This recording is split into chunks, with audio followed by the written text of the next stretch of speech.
ભાદરવા મહિનામાં ભૂલથી પણ ના ખાઓ આ 11 વસ્તુઓ.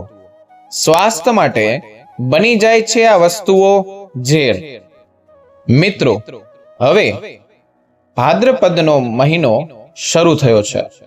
શાસ્ત્રોમાં ભાદ્રપદને શુભ ગણવામાં આવ્યો છે. આ માસ સારું પરિણામ આપે છે, ખાસ કરીને ઉપવાસના નિયમો અને ભક્તિની માન્યતા મુજબ. ભાદ્રપદનો મહિનો ચતુર્માસ ના બીજા મહિના તરીકે ઓળખાય છે.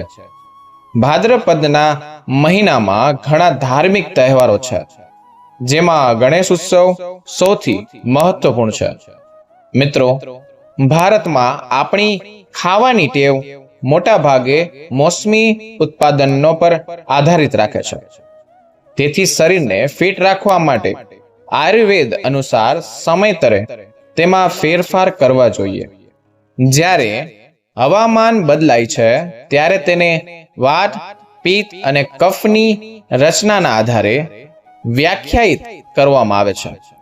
આ મહિને કઈ વસ્તુઓ ખાવી જોઈએ અને કઈ વસ્તુઓથી બચવું જોઈએ, ચાલો જાણીએ. અને એ પણ જાણીએ કે આ માસનું શું કરવું જોઈએ અને શું ના કરવું જોઈએ.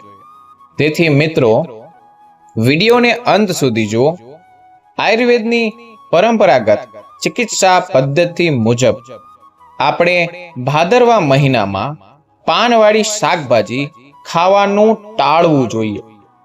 આ મહિનામાં પિત્ત એકઠું થવા લાગે છે.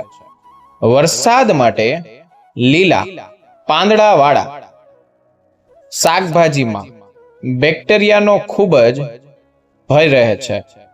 તેથી તેને ખાવું સ્વાસ્થ્ય માટે હાનિકારક બની શકે છે. તમારે દહીં ખાવાનું પણ ટાળવું જોઈએ. આયુર્વેદનું માનવું છે કે ભાદરવા મહિનામાં તમારે દહીં સહિત કોઈ પણ ખારી વસ્તુથી બચવું જોઈએ, કારણ કે આ તે સમય છે જ્યારે ચપટીપણું વધે છે અને સ્વાસ્થ્ય સંબંધિત સમસ્યાઓ પણ થાય છે.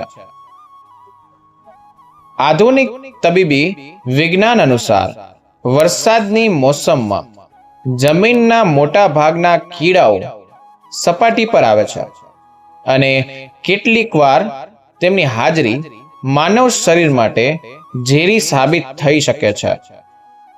ભાદરવા માસ દરમિયાન ઢોસા, ઇડલી અથવા ઢોકળા વગેરે સહિતની વસ્તુઓ જે આથો ધરાવતી હોય તેને ખાશો નહીં, કારણ કે તે ઝડપથી બગડવાનો ભય છે.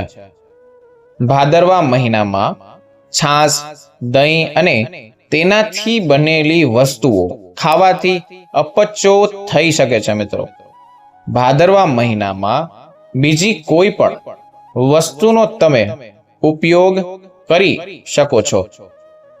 આ મહિને રીંગણ ના ખાઓ, કારણ કે તેમાં કૃમિ હોય છે અને પેટમાં ગેસ પણ તેના લીધે બને છે.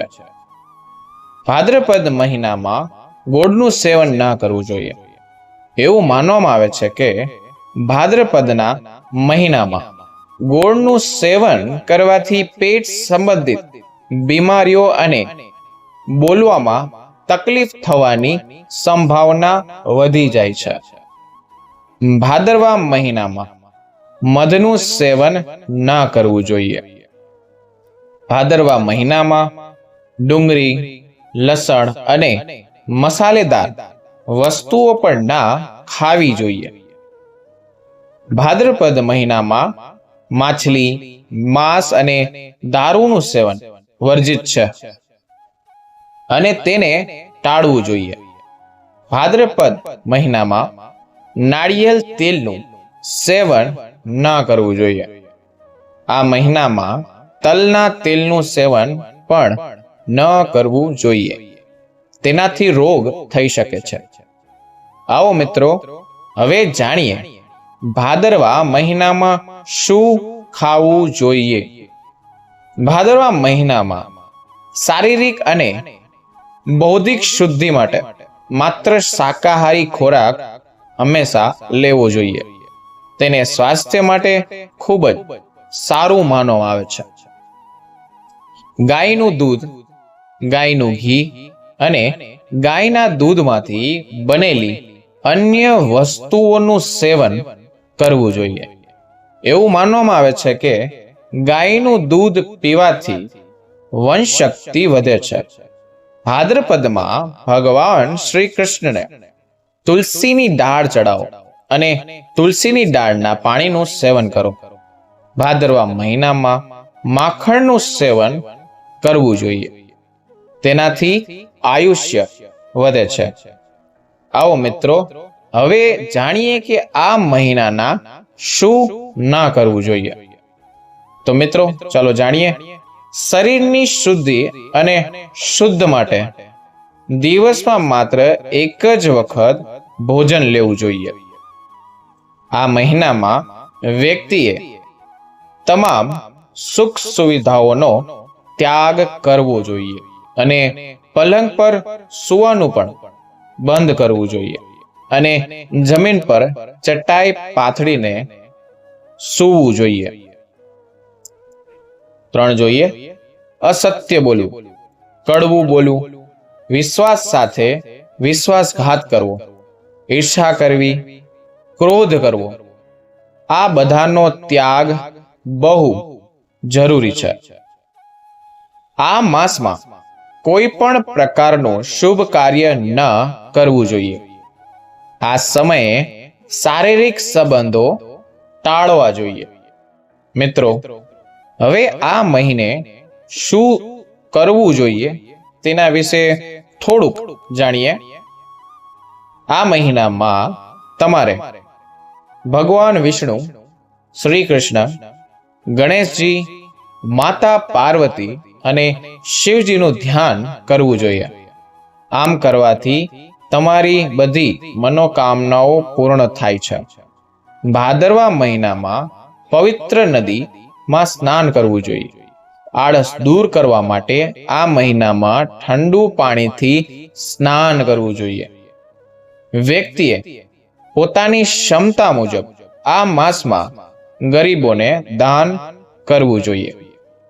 તો મિત્રો, આ વિડિયો જો તમને પસંદ આવ્યો હોય તો વિડિયોને લાઈક કરજો, ચેનલને સબસ્ક્રાઇબ કરજો તથા બાજુમાં આપેલા બેલ આઇકોનને બટન અવશ્ય દબાવજો, જેથી અમારા નવા વિડિયોની નોટિફિકેશન સૌથી પહેલા તમને મળતી રહે.